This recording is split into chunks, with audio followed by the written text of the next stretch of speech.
Hello dear students, once again welcome to biology class. Myself Shahnawaz, biology department, St. Joseph PU Science College, Vijaypur.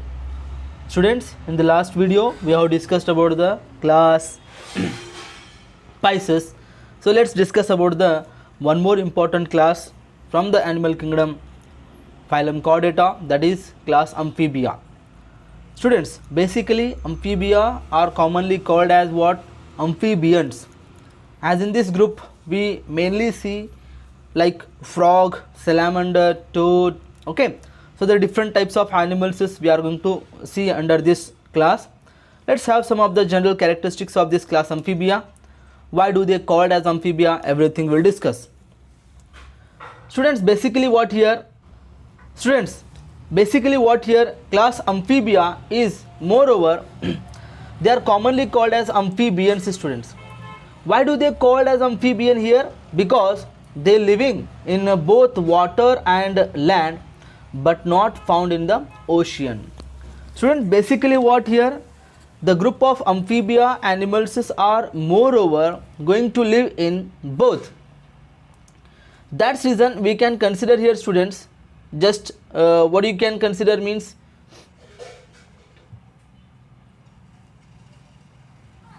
see here basically what amphi, students, amphi means what here? Both.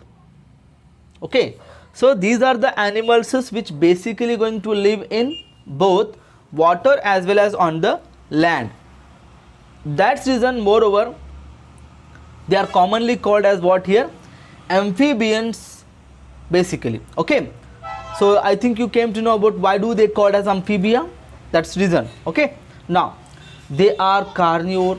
Basically what you can say, they are the mainly carnivorous animals which can basically feed on some other organisms. Okay, so they eat flesh or some other organisms. That's reason they are mainly called as what here? Carnivorous. And tetrapods. Students, as we already discussed about this word tetrapoda. What do you mean by tetrapoda here? Tetrapods are nothing but, tetra means here, tetra means 4. Okay, poda means limbs. Okay, now basically these group of animals are 4 limbs, means they have a 4 legs. Okay, so that's reason this is mainly called as what here? Tetrapoda. Or 4 legs can be divided into 2 pair, means 1 pair is equal to 2. That's reason 2 pair of limbs or legs are going to be found in these group of animals. Apart from this group of amphibia, means some of the amphibia are even considered as what here? Limbless. Limbless, students. Limbless is what here? The best example we can give here. Ichthyophis. Students, Ichthyophis is the best example for limbless amphibia, where basically they do not possess any limbs, legs. So that's reason they are commonly called as limbless amphibia. Okay, now 4 limbs are tetradactyl, hind limbs are pentadactyl. Students, as one more important word we are going to get here, that is tetradactyl.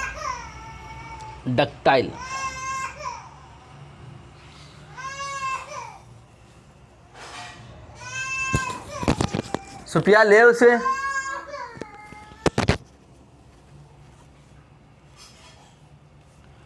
Students, one more important word we are going to get here, tetradactyl. Means what here? Tetradactyl. What do you mean by tetradactyl here, students? Tetra means, as you already 4. Dactyl means fingers, or we even also we use what word, students, here? Digits. Digits means these group of animals are moreover 4 limbs. 4 limbs means what here? 4. F-O, you are 4 not, it is F-O-R-E, means what? Front. Front. Students, you can observe here the amphibians. Just a second. Okay, students.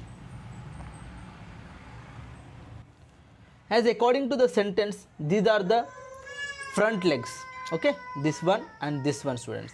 Okay, these front legs are actually what? How many fingers you can observe here? There is 1, 2, 3 and 4, means totally there are 4 fingers. Okay, it means what here students? The 4 limbs are tetradactyls. Tetradactyl means what here? 4 fingers. As usual, even you can observe here the hind limbs are, these are the back. Hind means hind limbs, means what here? Back legs. Usually these back legs are, how many fingers are there? 1 2 3 4 and 5, means 5 fingers. So what actually the word indicates, students, here basically these group of animals are commonly as the 4 limbs are, these 4 limbs are tetradactyl, whereas hind limbs are pentadactyl. So this is what, students. So usually you will get any of the creatures. Suppose you will get a question in the examination, if you given a creature, how can you identify whether it is amphibia? Students, amphibia means you can see its legs and you can decide whether it is amphibia or reptilia or any other group also you can. Okay, now any of the amphibia you take, their 4 limbs will be always tetradactyl, hind limbs are always pentadactyl. Okay, so this is what about the some important characters, students. Let's go for some more other important characters, like skin is soft. Moreover, these group of animals is basically going to have very soft skin, students, and always it will be moist, means what? It looks like always wet. Whenever you see the frogs or any of the amphibia, it looks like as just now it came out of the water, so that much moist it will look. So that's reason it can be said as what here? They have a moist and soft skin. Now they have a glandular skin, means what, students, here basically skin is going to possess a gland. What is the gland name, students? Here you can observe here mucus is the gland. So what is the mucus here? Mucus is moreover considered as the gland which basically going to secrete, it is going to secrete oily substance or waxy substance. Students, what is the use of this oily substance where it is secreting in the skin region? What its use? Basically what, these frogs are living into the water, students. So whenever they go into the water, they need to be get protected by the water to their skin. So usually their skin has to be get protected by water. So that's reason basically they possess a oily skin, so that water should not enter or affect the skin of these frog, students, as these oil glands are also being seen in the class Pisces also. Okay, I hope you got the concept here. Now endoskeleton is bony, both the jaws with a small homodont. Basically endoskeleton is what, students, here? Internal skeleton. Its internal skeleton is going to be bony, students. Moreover, it shows the bones, where both the jaws with a small homodont. Homo means same, don't means teeth, means these group of animals shows what here? Same type of teeth inside their jaws. Okay, so moreover what you can say here, they have a very minute and small teeth are there, so that they can eat flesh and all, means they feed on other animals. So as they are already, we said that what, they are the carnivorous animals. So that's reason they basically possess what? These small teeth. Alimentary canal is complete with digestive glands. Salivary gland is absent. Students, what do you mean by alimentary canal? It is what you can say digestive tract. Even it is also called as what here? Digestive tract we call. So moreover, this digestive tract is basically going to consider as what here? Mouth to anus. Here is the mouth, here is the anus. So there is the two separate openings are there. That's reason it is being complete. It is being called as what? Complete digestive system. There is a salivary gland is absent. As the salivary gland in the human mouth, we are going to see this salivary gland is moreover used in the while the time of chewing the food, making the food soft, as well as it is mainly going to help in the digestion process also. As this salivary gland is moreover absent in the group of amphibia. So amphibia do not possess the salivary gland, students. Alimentary canal, urinary bladder and genital ducts open into common chamber called cloaca. Cloaca. Students, cloaca is one of the common opening which we can see here. Just see. This is what we can say the cloaca opening, students. Here this is the cloaca opening, where moreover these group of animals are basically going to possess an opening. This opening is mainly going to called as what here, cloaca, which is going to be opened through the digestive tract, last part, anus. Then again it is going to be urinary bladder. Okay, here is the urinary bladder, green color urinary bladders are there, and one more genital organ, means reproductive organ, also opens into the same opening. So this common opening is called as what here, cloaca we call, students. So these are going to be found in the basically amphibia we can see. Okay, now students, let's begin with the next concept regarding about the amphibia. Their respiration through gills, moist skin and lungs. Students, amphibia is only the one group of organism in whole vertebrates have three different types of respiratory organs. Students, it will use the gills during its larva stage. Usually what the group of amphibia are going to show the indirect development. In this indirect development there will be a larva stage. During their larva stage they usually present throughout their means inside the water itself. So during that time they have to be respire, means they will use the gills. Gills are the respiratory organ during their larva stage.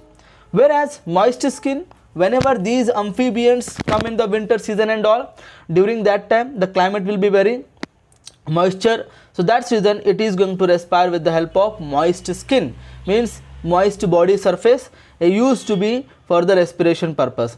Apart from that, when the amphibia becomes completely adult, during that time these are going to be, means respiratory organ will be lungs. Okay, so during adult stage they usually respire through the lungs. So this is what about the respiratory organ, students. Whereas in amphibia there is a heart which is three chambered. So usually amphibia have a heart with three chambered, two auricles and one ventricle, students. As these group of animals is where the pure and impure blood is going to mix, students, where there is no separation between the pure and impure. So that's reason what they are going to be considered as cold blooded, as we will discuss later on about this topic again. So where these group of animals is in this RBC, red blood cells are large and oval shape. They are the oval shaped structure and nucleated. Nucleated indicates what, students? The nucleus is going to be present inside the RBC of these amphibia, means amphibia animals in which what the blood RBC have, in this RBC there is a nucleus, whereas in human beings human RBC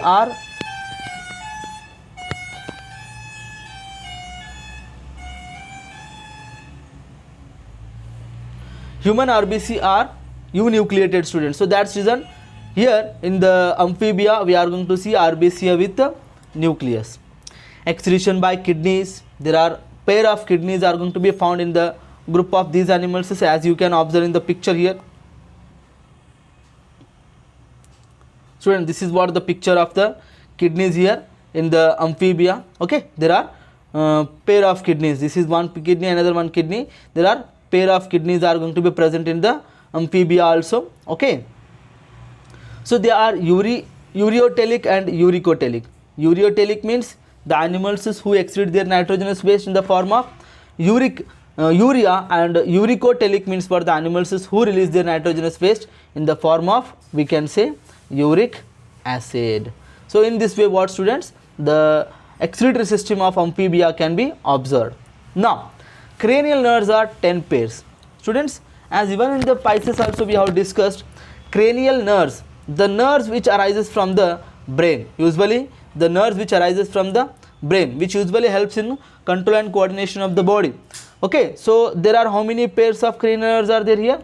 10 pairs, only 10 pairs of, means 10 pair means what, 20 cranial nerves. Okay, so moreover they are going to show these cranial nerves for the purpose of what do you call, response to stimuli.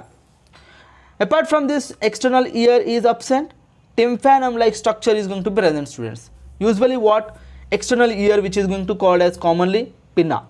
So where pinna is going to be absent in the amphibia, whereas tympanum means we can say usually it is ear drum we call, so which usually helps to get the hearing sense. So tympanum is going to be, means tympanum like structure is going to be present, students, where usually it helps to hear the sound.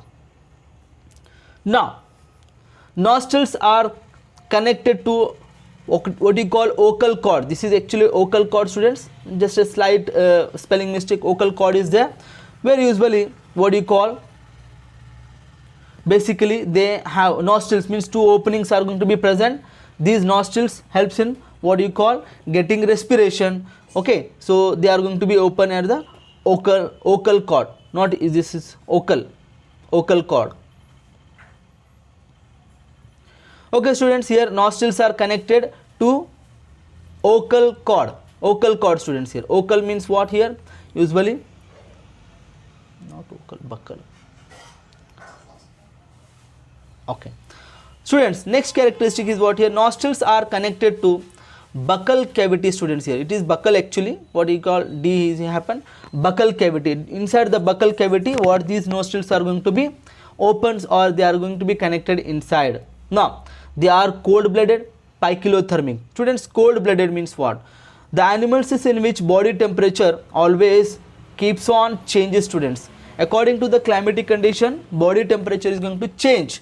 So such animals are going to come under in the pykilothermic, or we can usually call them as what? Cold blooded, students, cold blooded animals. Now hibernation and estivation, it is estivation. Hibernation and estivation are the two important processes which are happening inside the amphibia, where hibernation means what? Winter season sleep, and estivation means what? Summer season sleep. So during winter and summer, they cannot tolerate the temperature of the environment. That's reason they will be going to buried under the ground, or they make burrow inside the ground, and they will be surviving till the these two seasons will get complete. So that's reason they are commonly called as what here? Hibernation and estivation, students. Okay, now amphibians originated during the Paleozoic era. Paleozoic era means what, students? Here basically it is an era like Mesozoic era, Paleozoic era. These are the different eras where some of the animals have been originated. So that's reason it has been originated during the Paleozoic era, students. Now, so they are unisexual, male without copulatory organ, students, male without copulatory organ. So what do you mean by copulatory organ here, students? Okay, before that, unisexual means they both are single sex, either male and female are basically separate. Male frog and female frogs are separate, and they are male are without copulatory organ. Copulatory organ means usually what, students? Here copulatory means the animals who do not possess the organ which used by male to insert into the female reproductive system to transfer the sperms, where usually that organ is called as copulatory organ. As like it is same considered under humans as penis. In human it is going to called as what here? Penis, which is used to insert into the female reproductive system so that he can easily transfer the what you call the sperms, where such type of organ do not found in the amphibia, students. They are oviparous, fertilization is external, development is usually indirect. So oviparous, usually they helps in egg laying animals. Okay, now apart from that, fertilization is external because it is happening inside the what you call water, in a stagnant water. So male and female will lay the eggs into the stagnant water. It means the fertilization occurs usually outside the body. That's the reason it is called as what here? External fertilization. And apart from that, they have a larva stage. Larva indicates what, students? Here indirect development. You can observe in this picture here, students. Usually here you can observe, see. So basically what here, there are eggs are there, male and female eggs are there. When they fuse, there will be a fertilization. Which fertilization here? External fertilization. After that, there will be a tadpole. There is a larva. Tadpole is the larva of the amphibia, students. This is the larva stage, tadpole, where usually tadpole, their body structure goes on change according to the metamorphosis. Larva undergo changes to become an adult, what we have said. So there is a tail was there. Okay, so later on this tail will disappear in this. Means larva has a tail whereas adult do not possess any tail. So that's reason, so during adult stage they lose the tail region. Okay, that is what. So larva, which is a larva, actually larva tadpole which metamorphosis into adult, means there is a metamorphosis. So there is a lots of what do you call, larva undergo changes to become an adult, that is going to happen. Amphibians show great parental care. Students, usually what happens, whenever they lay eggs, they will not leave it like that only, because most of the predators come and eat that eggs. So that's reason it always hold those eggs into back of its body, so that until they get hatched they get protected. So usually the female frogs are going to lay what do you call, carry all those eggs on their back until they get hatched, so that no predators come and eat those all the frogs, students. So this is what about consider as parental care, students. Now after this, finally what, understanding the different characteristics of this group of amphibia, there are some specific divisions are being made inside the amphibia, students. Actually class amphibia has sub three orders are there, students. Okay, order Urodela, order Anura, order Apoda. So what are these orders? Means under class amphibia there will be a what do you call, subclass Lis amphibia. In that mainly there are three orders are there. Anura, animals of amphibia which do not have tail. Urodela, animals of amphibia which have tail. And one more Apoda. A means no, Poda means legs, there is no limbs, means limbless amphibia. So in this way what, three different types of orders we are going to see. So first we will discuss about the Urodela. These are the animals which have a long bodies and tail. They exactly looks like lizard but not exactly lizard. Okay, and there are four legs are there, four limbs are there, tetradactyl and pentadactyl, as we have already discussed. Apart from that, they are usually called as what here, carnivorous, students. Okay, so here the example for this group of animals are what, Urodela, that is salamander. This is what we call salamander, students. Salamander, it looks like this. Okay, now second one is what, order Apoda. Order Apoda, in that we have seen legless, means what, there is no legs at all. Animals that live in basically water or burrow in moist soil or sediments. Usually they make under the ground houses, then they are going to live in that. So such animals is Apoda, means without have any legs here. So one more example, Caecilians, or we can say Ichthyophis are the examples for Apoda, means which are limbless amphibia we call. Finally, the one of the common frog what we see in our day-to-day life in our surrounding, frog and toads, that comes under in the order Anura. They are the frogs, long legs and lengthy jumpers. Means usually what the frogs which we see in our surrounding, their hind limbs are very long than front two legs which are very short, so that they can hop up. Means hop means what, jumping from one place to another place. Toads, shorter legs, short hops. Means what, toads are also like a frogs only, but they are in very small size, where their limbs are very short in size and they will be jumping very short size also. So this is what the slight difference between the frogs and toads. Okay, frogs have long legs, toads have short legs. So adult lack tail. So usually we have seen after their metamorphosis, larvae undergo changes when adults do not show any of the tail, students. So they are called as what, tailless, whereas Urodela have a tail, whereas frogs and toads do not have any tail. So tailless we call usually. So example, frog and toad. We can see here frog. Okay, some more other examples we can see. This is frog and some more other examples like different what do you call, examples are being given in the NCERT textbook once you go through with that. Okay, so I hope you got the concept regarding about the what do you call, students, amphibia. Okay, go through with the characteristics and different one more time you can revise all the things by pausing this video and repeat again this video, so you will come to know about the different types of characteristics. I hope you all understood. If you get any kind of doubts, please comment me in the comment box, and please If you like my videos, hit the like button. So thank you one and all.